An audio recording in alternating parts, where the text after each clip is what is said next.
எல்லாரும் அவளோட காத்திருந்த விஜய் டிவி புகழ் கோபிநாத் அங்கிள் பேசினாங்க. பாப்போமா? எல்லா குழந்தைங்களையும் உட்காருங்கன்னு சொல்ற அம்மா அப்பாக்கள் தான் நிறைய இடத்துல நிற்கிறோம்.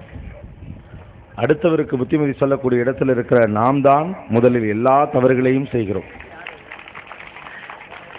குழந்தைங்க அதுங்க பாட்டுக்கு தான் இருக்கு. பாருங்க, அங்கங்க நிற்கிற ஆளுங்க முழுக்க நம்ம ஆளுங்க தான். எவ்வளோ சொல்றேன், அங்க பாருங்க, உட்கார்ந்தா தான் பேசவே ஆரம்பிப்பேன் நான். வாங்க வாங்க, கேமராமேன் தவிர மீதி எல்லாரும் உட்காருங்க.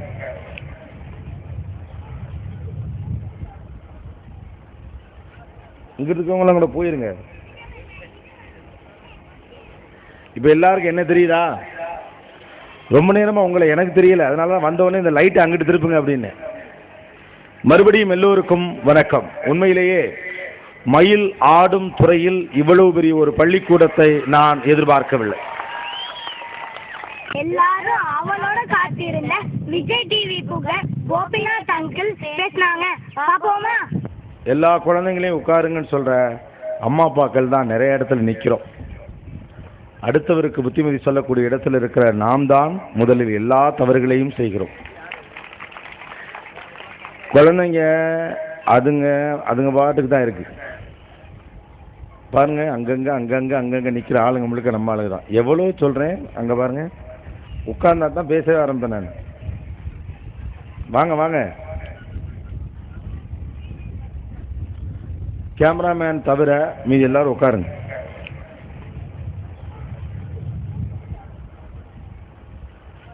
இங்க இருக்கவங்களும் கூட போயிருங்க. இப்ப எல்லாருக்கும் என்ன தெரியுதா? ரொம்ப நேரமா உங்களை எனக்கு தெரியல, அதனாலதான் வந்தவொடனே இந்த லைட் அங்கிட்டு திருப்புங்க அப்படின்னு.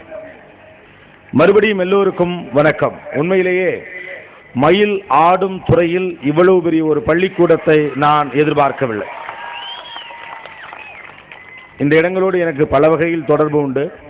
இங்கிருந்து கொஞ்சம் தூரத்தில் இருக்க தஞ்சாவூர் தாண்டி பட்டுக்கோட்டை பக்கத்தில் செருவாவடுதி பக்கத்தில் சித்துக்காடு என்பது கிராமம் தான் என்னுடைய பூர்வீகம். ஸோ அதனால சின்ன வயசுல இங்கே வந்திருக்கேன். என்னுடைய நண்பர் கார்த்திகை செல்வன் அப்படின்னு ஒருத்தர் எனக்கு நெருங்கிய நண்பர் இருக்கார். அவர் இந்த ஊரில் பொண்ணெடுத்தவர். அந்த வகையிலும் இந்த ஊர் எனக்கு தெரியும். அதை விட தமிழகத்திலேயே ரொம்ப காலத்திற்கு முன்னால் இருந்து அதிகமான கைத்தட்டல் பெற்ற டி ராஜேந்தர் அவர்களுடைய ஊர் இது. நான் வரையில கேட்டேன், என்ன மாதிரி க்ரௌட் இருப்பாங்க, ஏன்னா அதுக்கேற்ற மாதிரி பேசணுமே அப்படின்னு. நீங்களே வந்து பார்த்துக்குங்க அப்படின்ட்டாங்க. நிறைய இடங்களுக்கு போகிறப்ப நான் நினைக்கிறது உண்டு, இன்னைக்கு தொண்டை கொஞ்சம் வலிக்குது, ரொம்ப ட்ராவல் பண்ணியிருக்கோம், ஒரு 10 நிமிஷம் பேசிட்டு போயிடும் அப்படின்னா தான் அங்கே தான் அநியாயத்துக்கு 2000 பேர் உட்காந்துருப்பாங்க. அந்த அநியாயம் இங்கேயும் நடந்திருக்கு. அந்த அநியாயத்தை செய்த இவருக்கு என்னுடைய வாழ்த்துக்களை நான் சொல்லிக்க ஆசைப்படுறேன்.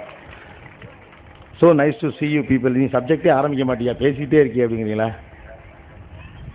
குழந்தைகள் அம்மா அப்பாக்கள் அப்படின்னு வருகிறப்ப பெரும்பாலான நேரங்களில் நான் அம்மா அப்பாக்களுடைய பேசும்படி ஆசைப்படுகிறேன். காரணம், குழந்தைகளுடைய நம்பகத்தன்மையை பெற்றவர்கள் அவர்கள்தான்.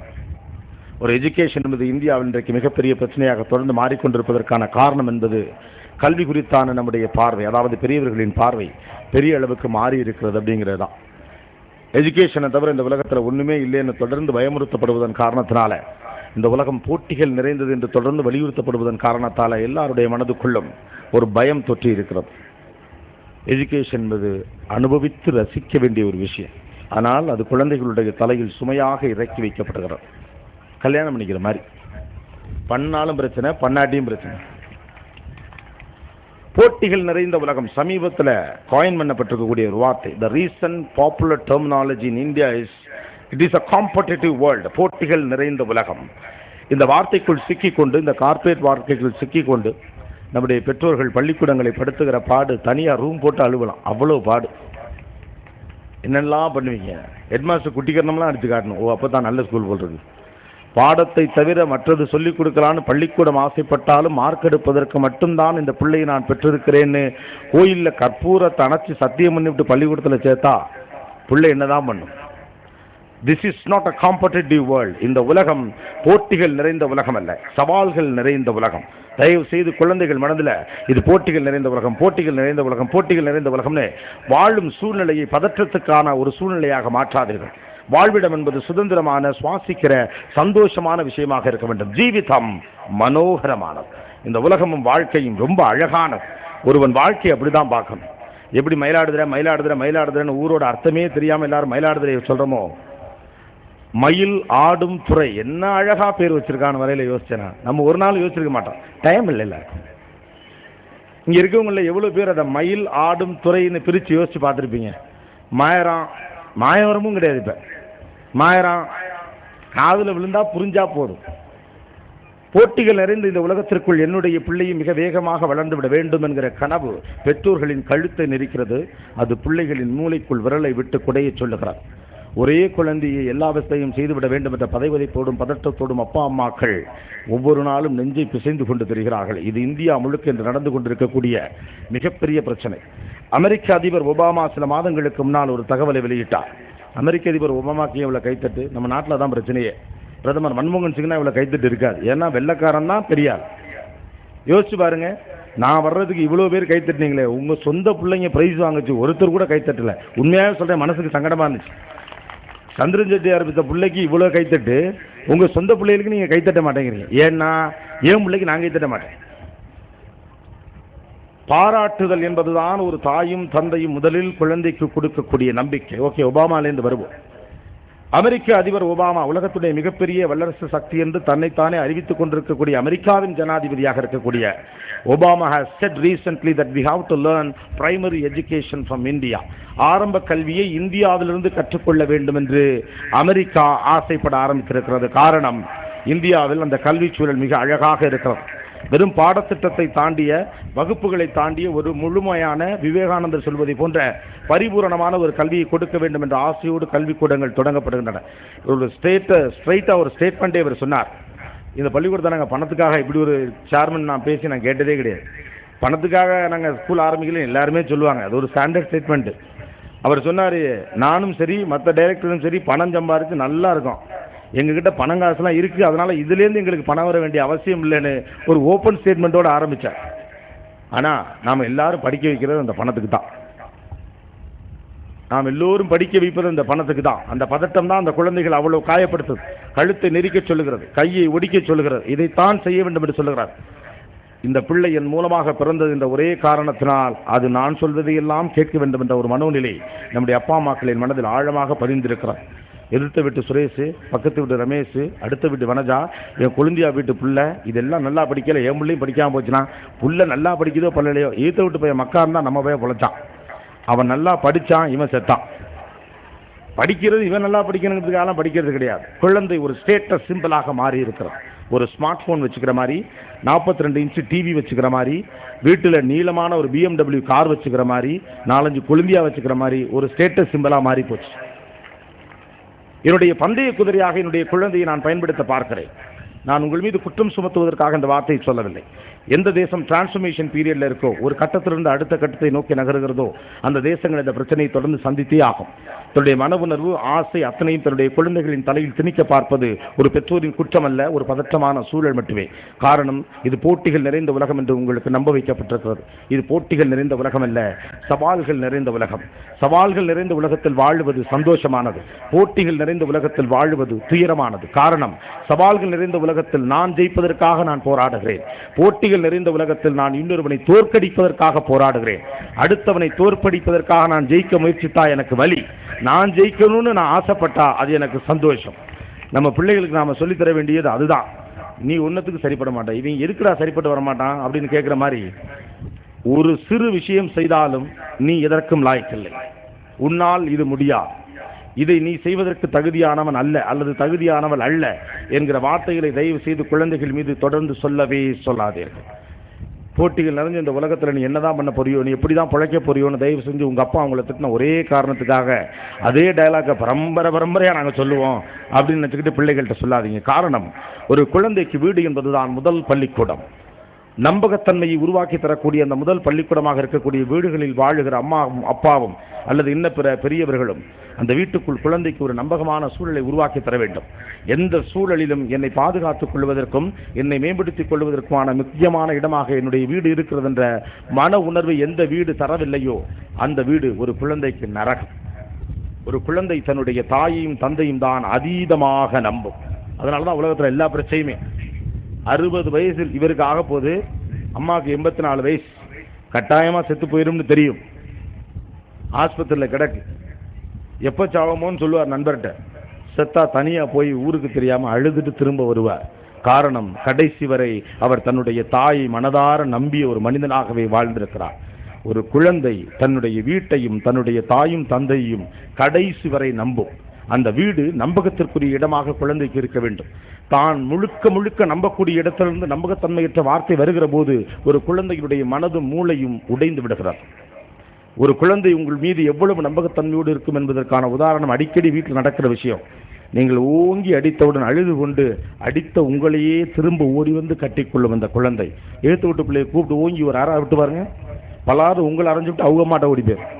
அடிக்கிற அம்மாவையே அணைத்துக் கொள்ளுகிற குழந்தை அந்த அளவுக்கு தண்டித்தாலும் என்னுடைய தாய் தான் என்னுடைய தந்தை தான் என்று நம்புகிறார். குழந்தைக்கு வீட்டின் மீது அவ்வளவு பெரிய நம்பிக்கை உண்டு. அதனாலதான் அடிக்கடி சொல்வேன், தவிட்டுக்கு வாங்கினேன்னு சொல்லாதீங்க. உன்னை குப்பைமேட்டிலேருந்து, இது ஒரு ஜாலி அப்பா அம்மாக்கலாம், உன்னை நான் தவிட்டுக்கு வாங்கினேன், இது ஒரு பெருமையா? தயவு செய்து குழந்தையிடம் நீங்கள் அந்நியப்படுத்தலுக்கான வார்த்தைகளை பயன்படுத்தாதீர்கள். நம்முடைய வழக்கில் சுவாரஸ்யத்திற்காக சொல்லப்படக்கூடிய வார்த்தையாக இருந்தாலும் ஒரு குழந்தையுடைய மனதிற்குள்ளது ஆழமான காயத்தை ஏற்படுத்தும், நம்பகமற்ற ஒரு மனநிலையை ஏற்படுத்தும். வீடு குறித்து ஒரு குழந்தைக்கு தீவிரமான நம்பகமான மனநிலை வர வேண்டும். நான் இடறி விழுந்தால் ஓடி வந்து என்னை பிடித்துக் கொள்ள ஆள் இருக்கிறது என்ற தைரியமும் தன்னம்பிக்கையும் வீடுதான் கொடுக்க வேண்டும். அந்த வீட்டுக்குள்ளிருந்து நம்பகமற்ற ஒரு வார்த்தை வந்தாலும் அந்த குழந்தையின் மனது காயப்படும். இதுதான் அறிவியல். இந்த அறிவியலுக்கு விரோதமாகத்தான் நம்முடைய வீடுகள் பெரும்பாலான நேரங்கள் இருக்கிறது. 8 புள்ள பெத்த காலத்துல கூட குழந்தை வளர்ப்புல எந்த பிரச்சனையும் கிடையாது. ஒரு புள்ள 2 புள்ள பெக்கிற இந்த காலத்துல தான் இவ்வளோ பிரச்சனை. காரணம், அந்த ஒரே புள்ள அவ்வளோத்தையும் செய்யணும். ஸ்கூல்ல ஃபர்ஸ்ட் எடுக்கணும், டிஸ்ட்ரிக்ட் ஸ்போர்ட்ஸ் மீட்ல ஃபர்ஸ்ட் எடுக்கணும், 10th ஸ்டாண்டர்ட்ல ஸ்டேட்ல ஃபர்ஸ்ட் எடுக்கணும், நீச்சல்ல இலங்கைக்கு போயிட்டு வரணும், இந்தியன் கிரிக்கெட் டீம்ல தோனிக்கு அடுத்து கேப்டனா மாறணும், ஸ்விம்மிங்ல பெரிய ஆளாகணும், ஷட்டில் காக் விளையாடணும், டேபிள் டென்னிஸ் விளையாடணும், வயலின் வாசிக்கணும், கிட்டார் வாசிக்கணும், கொக்கோல கலந்துக்கணும், இதுபோக கடுமையாக பேச்சாளராக உருவாகணும், கட்டுரை போட்டியில் ஜெயிக்கணும், காந்தி பிறந்த நாள் அன்னைக்கு வைக்கக்கூடிய அந்த பேச்சு போட்டியில் ஜெயிக்கணும், விவேகானந்தர் பற்றி எழுத்து போட்டியில் ஜெயிக்கணும், எல்லாத்தையும் அவனே வாங்கிடணும். ஒரே புள்ள இவ்வளவு ரோலை செய்ய முடியும்னா அப்ப நீங்க மனுஷரா பேயா? ஒரு குழந்தையால் எத்தனை விஷயத்தை செய்ய முடியும்? இது அத்தனையும் நிர்மாணிக்க கட்டமைப்பு ஒன்று வெற்றி என்று சொல்லுகிறது. இந்த நிர்மாணிக்கப்பட்ட கட்டமைப்பு 500க்கு 475 மார்க் எடுப்பதை வெற்றி என்று சொல்லுகிறது. இந்த நிர்மாணிக்கப்பட்ட கட்டமைப்பு 1200க்கு 1190 எடுப்பதை வெற்றி என்று சொல்லுகிறது. இந்த நிர்மாணிக்கப்பட்ட கட்டமைப்பு இந்த பதவியில் நீ போய் உட்கார்ந்தால் வெற்றி பெற்று விட்டாய் என்று சொல்லுகிறது. The assigned system of the society have designed some of the symbols as a success status. ஆனால் அதுவல்ல வாழ்க்கை.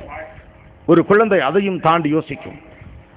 5000 கிலோமீட்டர் தூரத்திற்கு அப்பால் இருக்கக்கூடிய இலக்கை தாக்கக்கூடிய ஒரு ஏவுகணையை தயாரிக்கிறார்கள் இன்னைக்கு, ரைட்டா? 11000 கிலோமீட்டர் சென்று தாக்கக்கூடிய ஏவுகணையை தயாரிக்கக்கூடிய பிள்ளையாக அது இருக்கலாம். அதை எப்படி நீங்கள் குமாஸ்தாவுக்கு தான் தகுதி என்று முடிவுக்கு வருகிறீர்கள்? Who are you to decide whether he is brilliant or non-brilliant? இது நான் பெற்ற குழந்தை, அதனால் அது மக்கா இருக்கும்னு நீங்க உள்மனசுக்குள்ள நினைச்சா அது உங்க மக்குத்தனமே ஒழிய பிள்ளையினுடைய மக்குத்தனம் அல்ல. அறிவியல் ரீதியாக நிரூபிக்கப்பட்ட உண்மை என்று ஒன்று இருக்கிறது. Nobody have a capacity to tutor student அப்படின்னு சொல்லுவாங்க. ஒரு குழந்தைக்கு கற்றுக் கொடுக்கக்கூடிய அளவுக்கு இந்த உலகத்துல புத்திசாலியே கிடையாது, யாருமே கிடையாது. ஒரு குழந்தைக்கு கற்றுக் கொடுக்கக்கூடிய அளவுக்கு ஆசான் இந்த உலகத்தில் பிறக்கவில்லை. உலகத்திலேயே மிகப்பெரிய ஆசான் குழந்தை மட்டும்தான். குழந்தையிடமிருந்து வேண்டுமானால் கற்றுக்கொள்ள நமக்கு 1000 விஷயங்கள் இருக்கலாம். ஃப்ரெஷ் ஹார்ட் டிஸ்க், அது 1000 விஷயத்தை யோசிக்கும். மேல நிலா இருக்கு, அதிகபட்சம் 4 சிந்தனை வரும். ஏன் பாதி இருக்கு? பௌர்ணமி என்னைக்கு வரும்? இதுல மனுஷன் இருக்கானா? நிலாவுக்கு ஃபர்ஸ்ட் ராக்கெட் விட்டது அமெரிக்காவா ரஷ்யாவா? அதுக்கு இங்கிலீஷ்ல பேர் என்ன? இல்லைன்னா லவ் பண்றாங்களே, இதை வச்சு தான் பண்றாங்களா? இப்படி ஒரு 5 யோசனை வரும். ஒரு குழந்தைகிட்ட பார்த்தீங்கன்னா 50,000 யோசனை வரும். அது முதல் யோசனையே உங்களுடைய 10வது யோசனையை விட பயங்கரமா இருக்கு. அங்கே யாரெல்லாம் அது அது ஒரு நிர்மாணிக்கும். அங்கே ஒரு விலங்கு இருக்கும், குரங்கை போன்று இன்னொன்று இருக்கும், அது பேசும், அதற்கு கிளி நண்பனாக இருக்கும். அங்கே ஒரு வாகனம் ஓடும், அதற்கு 20 ரயில் இருக்கும், ரயில் அங்கே பறக்கும், விமானம் தரையில் ஓடும், நான் அதன் மேலே இருப்பேன் என்று ஒரு குழந்தை 1000 கற்பனை செய்யும். ஒரு குழந்தையினுடைய கற்பனா சக்திக்கு முன்னாலும் அறிவு சக்திக்கு முன்னாலும் மண்டியிட வேண்டிய ஆட்களாகத்தான் நாம் இருக்கிறோமே ஒழிய கற்றுக் கொடுக்கக்கூடிய அளவுக்கு யாருக்கும் இங்கு திறன் கிடையாது. அறிவியல் ரீதியாக நிரூபிக்கப்பட்ட உண்மை இதுதான். ஆகவே வீட்டில் வளர்வது ஒரு அறிவு சின்னம் என்கிற பார்வையில் முதலில் ஒரு குழந்தையை பார்க்க நம்முடைய சமூகம் பழக வேண்டும். ஒன்னத்துக்கு லாய்க்குன்னு தலையை கொட்டுறதே வேலை.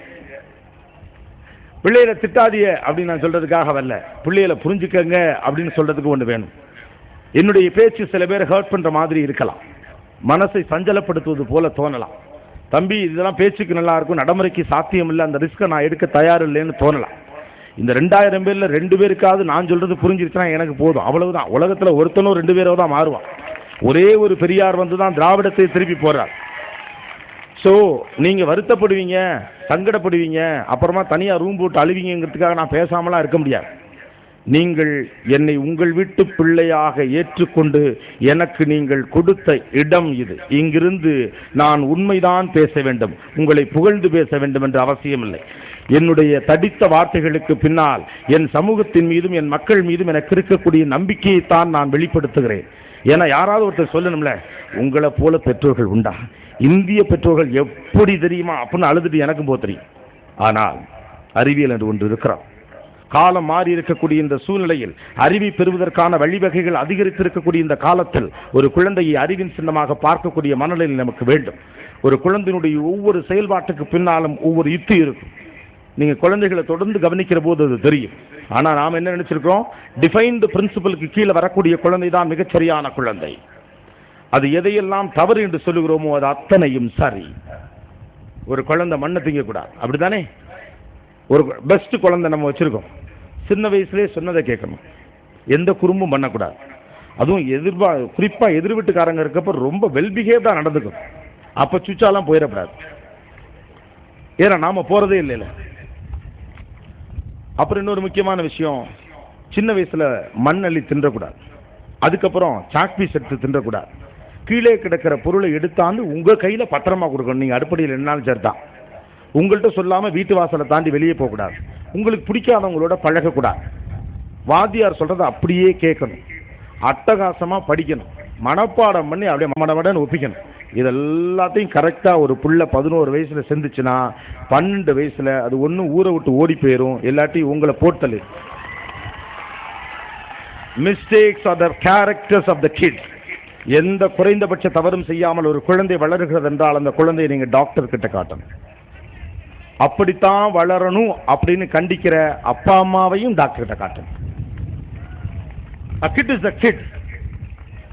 ஒரு குழந்தையை நம்முடைய மனதின் அடிமனதிலிருந்து இது என் மூலமாக இந்த பூமிக்கு வந்திருக்கிறது என்ற மனோநிலை என்னை அழுத்தத்திற்கு ஆட்படுத்துகிறது. கலீல் ஜிப்ரான் தன்னுடைய வார்த்தைகளில் அழகாக சொல்லுவார், இந்த குழந்தைகள் உங்கள் மூலமாக இந்த பூமிக்கு வந்தவர்கள், உங்களுக்காக வந்தவர்கள் அல்ல. அவனுக்கு வேற வேலை இருக்கு, அவனுக்கு 1000 வேலை இருக்கிறது. அவன் இந்தியாவுக்காக செய்ய வேண்டியது எவ்வளவோ இருக்கிறது, உலக நாடுகளுக்கு செய்ய வேண்டிய